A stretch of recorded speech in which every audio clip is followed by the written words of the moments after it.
Hello hello hello hello. तो कैसे हैं मेरे साथियों, स्वागत है आपका आज केम एजुकेशन यूट्यूब चैनल में फिर से।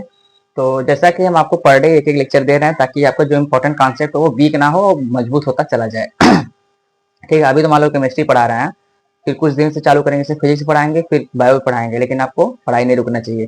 देखिए आज क्या लेकर आए हैं, आज आपको लेकर आए जो क्लास 12 की केमिकल काइनेटिक्स चैप्टर है, उसमें ऑर्डर ऑफ रिएक्शन होता है। तो ऑर्डर ऑफ रिएक्शन आपको एनसीईआरटी में दिया है, फर्स्ट ऑर्डर का और जीरो ऑर्डर का।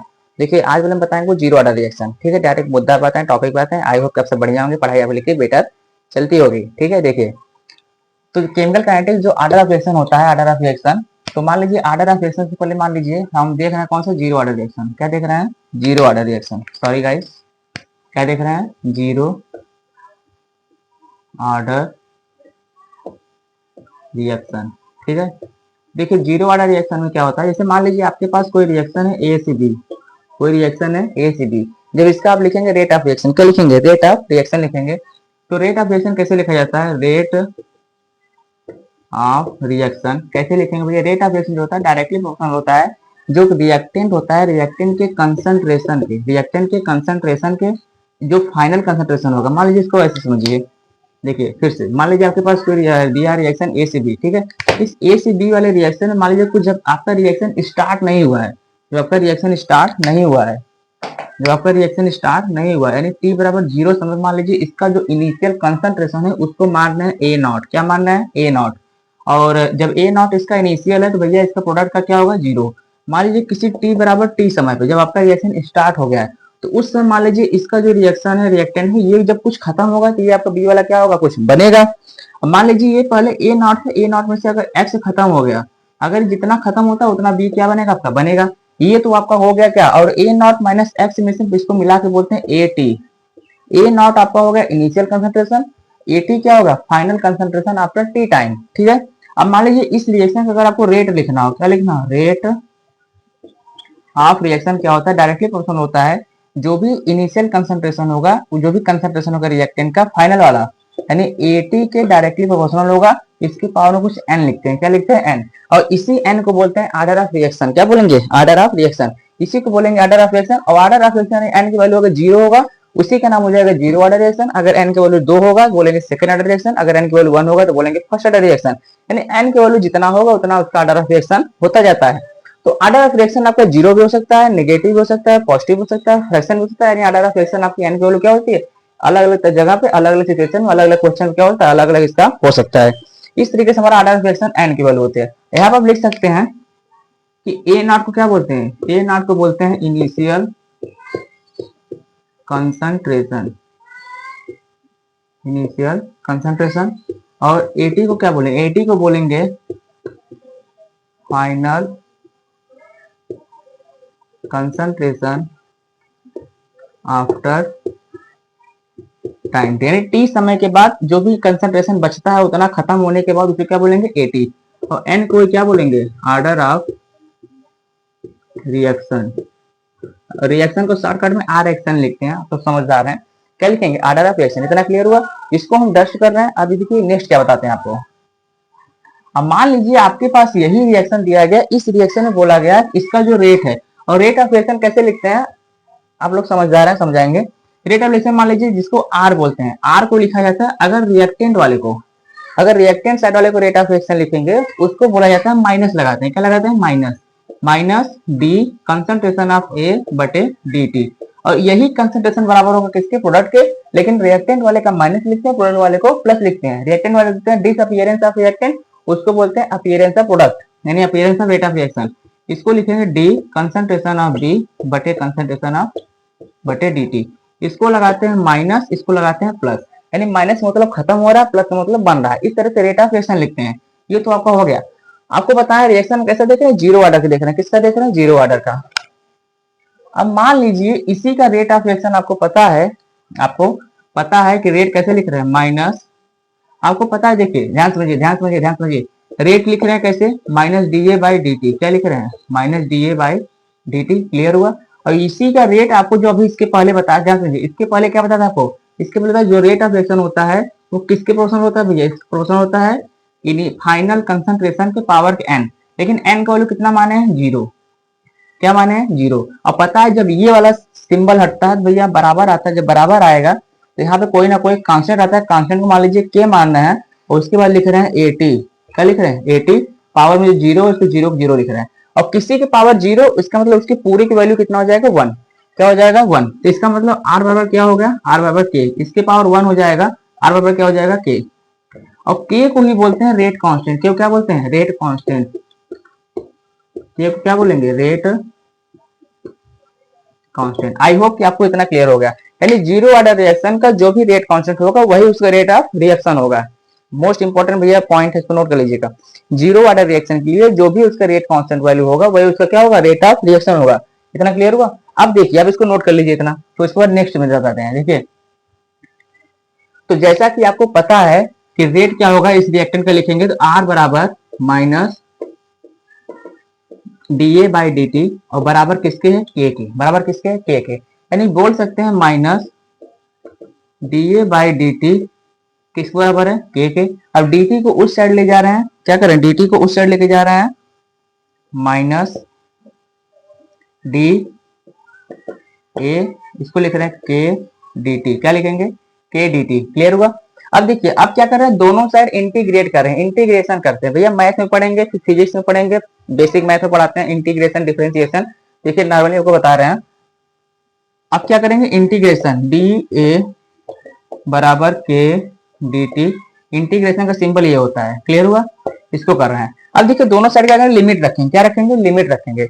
लिमिट का मतलब कितने समय से कितने समय तक, कितने कंसंट्रेशन से कितने कंसंट्रेशन तक। इस साइड आपका कंसंट्रेशन है सांद्रता, इस साइड आपका क्या है? टाइम है। तो सांद्रता भैया कहां से कहां शुरू हुआ था? सांद्रता आपका ए नॉट इनिशियल था और बाद में कहां तक गया था? 80 तक। इसको मान रहा है इनिशियल कंसंट्रेशन यानी ए नॉट, और फाइनल क्या था आपका? 80 था। क्लियर हुआ? ए नॉट से 80। और टाइम कहां से? टाइम आपका टी नॉट से कहां तक? टी तक था। टी नॉट से टी तक। क्लियर हुआ? टी नॉट से टी तक, यार जीरो से टी तक। भाई समय स्टार्ट नहीं हुआ था, जीरो से लेके कहां तक? टी तक। क्लियर हुआ? आपको कसम में इसको डस्ट कर सकते हैं क्योंकि इधर आपका लंबा जाएगा थोड़ा सा। देखिए ध्यान से आप लोग समझिए। देखिए देखिए देखिए देखिए, अब क्या करें? जो लिमिट रखेंगे भैया डी ए का कंसंट्रेशन आपका होता है ए का क्या होता है? ए होता है जब इंटीग्रेशन करेंगे, लिख दे रहे हैं यहाँ पे ए का होगा ए। लेकिन लिमिट क्या क्या रखेंगे? लिमिट रखेंगे ए नॉट से 80 तक बराबर, यहाँ रखेंगे माइनस। ठीक है, माइनस वाला यहाँ माइनस इस साइड में लगा सकते हैं, माइनस रख दे रहे हैं। अब के कांस्टेंट है, के बाहर आ जाएगा। ठीक है, और dt का इंटीग्रेशन होता है टी। क्या होता है? टी। और लिमिट क्या रखेंगे? जीरो से लेके टी तक। क्लियर हुआ? अब देखिए, अब एक जगह अगर एक बार 80 रखेंगे, एक बार ए नॉट रखेंगे तो आपका आता है 80 माइनस ए नॉट। ये आपका इंटीग्रेशन हो रहा है भैया, बेसिक में पढ़ेंगे। 80 माइनस ए नॉट हो जाएगा बराबर माइनस के यहाँ रखेंगे। ठीक है, अब टी की जगह एक बार टी रखेंगे, एक बार जीरो रखेंगे। टी की जगह टी माइनस जीरो रखेंगे तो भैया टी ही आएगा। क्या आएगा? टी। इसको सॉल्व कर लीजिए, 80 माइनस ए नॉट बराबर माइनस के टी। क्लियर हुआ? अब के टी को इस साइड ला रहे हैं तो के टी बराबर, इसको लिखेंगे इधर जाएगा तो ए नॉट, अब प्लस वाला 80 जाएगा इधर, 80 हो जाएगा माइनस 80। क्लियर हुआ? यहाँ लिख रहे हैं के बराबर A naught minus 80 by T. ये तो आपका बन गया फार्मूला। क्या बन गया? फार्मूला। फार्मूला कौन सा बना भैया? के बराबर A naught minus 80 by T. के बराबर A naught minus 80 by T. के बराबर A naught minus 80 by T. ये आपका क्या होगा? फार्मूला बन गया। फार्मूला कौन सा बना है? के बराबर A naught minus 80 by T. ये के क्या बोलेंगे? के को बोलते हैं रेट कांस्टेंट या स्पेसिफिक वेलोसिटी कांस्टेंट बोलेंगे या रेट कांस्टेंट बोलेंगे। के फार्मूला क्या होता है? A naught minus 80 by T. ये तो आपका हो गया किसका? Rate constant formula. किसके लिए? जीरो ऑर्डर लिए। अभी तक जीरो ऑर्डर आपको दो चीज याद रखना। जीरो ऑर्डर में क्या क्या याद रखना है? कि रेट ऑफ रिएक्शन जो होता है रेट कांस्टेंट के बराबर होता है, पहले पॉइंट। दूसरा पॉइंट कि जीरो ऑर्डर रिएक्शन के लिए जो के की फार्मूला होता है क्या होता है? A naught minus 80 by T. A naught minus 80 by T. Clear हुआ? तो इसको आप नोट कर लीजिए, उसके बाद नेक्स्ट बताते हैं। देखिए डस्ट कर रहे हैं।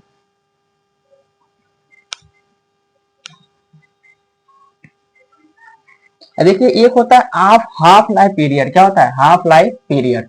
क्या होता है? Half life period. देखिए half life period, half life period, half life period. देखिए हाफ लाइफ पीरियड, एक सेकेंड। तो देखिए जैसा कि हमको बता रहे हैं half life period. Half life period क्या होता है? जीरो ऑर्डर रिएक्शन में। सबसे पहले समझिए हाफ लाइफ पीरियड होता क्या है। हाफ लाइफ एक टाइम है। वो टाइम क्या? वो टाइम जब आपका रिएक्शन कितना कंप्लीट हो जाए? आधा कंप्लीट हो जाए। यानी रिएक्शन आपका 50% कंप्लीट हो जाए तो वो कितना टाइम होगा? तो मान लीजिए आपके पास जो रिएक्शन दिया था, रिएक्शन कौन सा था, ए टी से, कौन सा रिएक्शन था, ए से बी तक आपका कोई रिएक्शन था, क्या रिएक्शन था, ए से बी तक आपका कोई रिएक्शन था, ए से बी तक आपका कोई रिएक्शन था। इस रिएक्शन में बोला गया था, मान लीजिए आपका रिएक्शन स्टार्ट नहीं हुआ था टी बराबर 0 समय पे, इसका इनिशियल कंसंट्रेशन बोला गया ए नॉट, क्लियर हुआ, इसका क्या हो जाएगा 0। और मान लीजिए किसी टी बराबर टी समय पे, किसी टी बराबर टी समय बोला गया था, इसमें से एक्स क्या हुआ, कंप्लीट हो गया, तो बचेगा कितना, इसका एक्स बनेगा। मान लीजिए बोल रहे हैं किसी टी बराबर टी हाफ समय पे, टी हाफ समय पे टी बराबर कितना, जब आपका रिएक्शन कितना टाइम हो, जब आधा टाइम बीत जाए, तो उस समय बोला गया कि इसका जो इनिशियल कंसंट्रेशन ए नॉट था, उसमें से इसका आधा कंप्लीट हो गया, कितना कम, इसका आधा कंप्लीट हो गया, ए नॉट माइनस टू, इसमें क्या हुआ, कंप्लीट हो गया, इसका कितना बनेगा, ए नॉट बाई टू ही बचेगा। लेकिन जब ए नॉट में से ए नॉट बाई टू खत्म होगा तो बचेगा कितना, ए नॉट बाई टू ही बचेगा। क्लियर हुआ, क्लियर हुआ, इसी को बोलेंगे। अब समझिए, अब समझिए आप लोग फार्मूला क्या होता है। जैसा कि अभी आपको हम बताए फार्मूला निकाले हैं, के बराबर A naught minus A T by T, यही बताया। तो मान लीजिए जब आपका के बराबर, देखिए ए नॉट का फार्मूला क्या था भैया, इनिशियल कंसंट्रेशन में कितना, ए नॉट इनिशियल आपका ए नॉट ही है, लेकिन टी किसी कितने 50% टाइम यानी आधे समय पे रिएक्शन कितना, इसका इनिशियल कंसंट्रेशन कितना बचा, ए नॉट बाई टू, यहाँ पे रख देंगे ए टी जगह ए नॉट बाई टू रख देंगे, डिवाइड बाई यहाँ पे टी क्या रखेंगे, टी रखेंगे, अब टी हाफ वाला क्या रखेंगे, टी हाफ वाला रखेंगे। आई होप इतना क्लियर हो गया होगा। टी हाफ को इस साइड ले जा रहे हैं, क्लियर हुआ, बराबर ए नॉट में से ए नॉट बाई टू घटाएंगे कितना बचेगा, ए नॉट बाई टू ही बचेगा, क्लियर हुआ। अब के को इस साइड ला रहे हैं भैया, के नीचे अगर बचेगा के, क्लियर हुआ। आपका फॉर्मूला क्या बन के आया, टी हाफ बराबर ए नॉट बाई टू के, टी हाफ बराबर ए नॉट बाई टू के, क्लियर हुआ। ये आपका फॉर्मूला बनेगा किसके लिए, हाफ लाइफ पीरियड के लिए, किसके लिए, हाफ लाइफ पीरियड के लिए, किसके लिए, हाफ लाइफ पीरियड के लिए, क्लियर हुआ। आई होप कि आपको ऐसा समझ में आ गया होगा, किसके लिए, हाफ लाइफ पीरियड के लिए। अब देखिए आपको इसमें 2-3 पॉइंट इंपॉर्टेंट याद रखना है, कौन कौन सा, देखिए जीरो ऑर्डर रिएक्शन के लिए, जीरो ऑर्डर रिएक्शन के लिए जो आपका रेट ऑफ रिएक्शन होता है, किसी रिएक्शन का जो रेट होता है, क्या रेट ऑफ रिएक्शन होता है, वो किसके बराबर होता है, रेट ऑफ रिएक्शन आपका बराबर होगा किसके, बराबर होगा रेट कांस्टेंट के, किसके, रेट कांस्टेंट के। और रेट ऑफ रिएक्शन को बोलते हैं आर, रेट कांस्टेंट बोलते हैं के, क्लियर हुआ। दूसरा पॉइंट कि इस रिएक्शन का जो रेट कांस्टेंट का फॉर्मूला होगा, रेट कांस्टेंट के बराबर होता है A naught minus A T by T, clear हुआ। तीसरा पॉइंट, इस रिएक्शन का जो हाफ लाइफ होता है कितना बराबर होता है, हाफ लाइफ निकाले हैं ए नॉट बराबर टू के, ए नॉट बराबर टू के, क्लियर हुआ, ए नॉट बराबर टू के। आई होप कि क्लियर आपका हो गया होगा। अब इसमें आपको यह रखना है, पहला चीज ये, दूसरा चीज ये, तीसरा चीज ये, जीरो ऑर्डर रिएक्शन में इसके अलावा आपको कुछ याद नहीं रखना है, इसके अलावा आपको कुछ याद नहीं रखना है। ये आपका होगा जीरो ऑर्डर रिएक्शन का कंप्लीट जानकारी। और हाफ लाइफ पीरियड को भी रिप्रेजेंट करते हैं टी हाफ से, किससे, टी हाफ से, या तो इसको रिप्रेजेंट करते हैं टी 50% से, टी 50% से, क्लियर हुआ। एक चीज इसमें इसी में याद कर लीजिए, आपको फर्स्ट ऑर्डर रिएक्शन में याद होगा, याद कराएंगे आपको, इसमें याद करिए कि जब आपका रिएक्शन 50% कंप्लीट होता है उसको बोलते हैं टी हाफ, और जो रिएक्शन 75% कंप्लीट होता है, जब आपका रिएक्शन 75% कंप्लीट होगा वो होता है टी हाफ का दुगुना। ऐसा नहीं है कि जब 50% कंप्लीट हो रहा है किसी 10 मिनट में तो 100% कंप्लीट होगा 20 मिनट, भैया ऐसा कुछ नहीं है, 100% आपको उसका 10 गुना के पार लगभग जाता है, क्लियर हुआ। ये आपको बताएंगे फर्स्ट ऑर्डर रिएक्शन में, याद कर लीजिएगा कि टी 75% जो रिएक्शन होगा वो टी किसके बाद होता है, वो दुगुना होता है किसके, टी 50% के, यानी टी 50% का क्या होता है, दुगुना होता है। इसको याद कर लेंगे तो अच्छी बात है, लेकिन फर्स्ट ऑर्डर रिएक्शन आपको बताएंगे। आई होप कि आपको इसे समझ में आ गया होगा, बहुत अच्छी कॉन्सेप्ट है, ये आपका जीरो ऑर्डर रिएक्शन का है। तो मिलते हैं आपको नेक्स्ट लेक्चर, आप लोग पढ़ाई करते रहिए, all the very best, bye bye.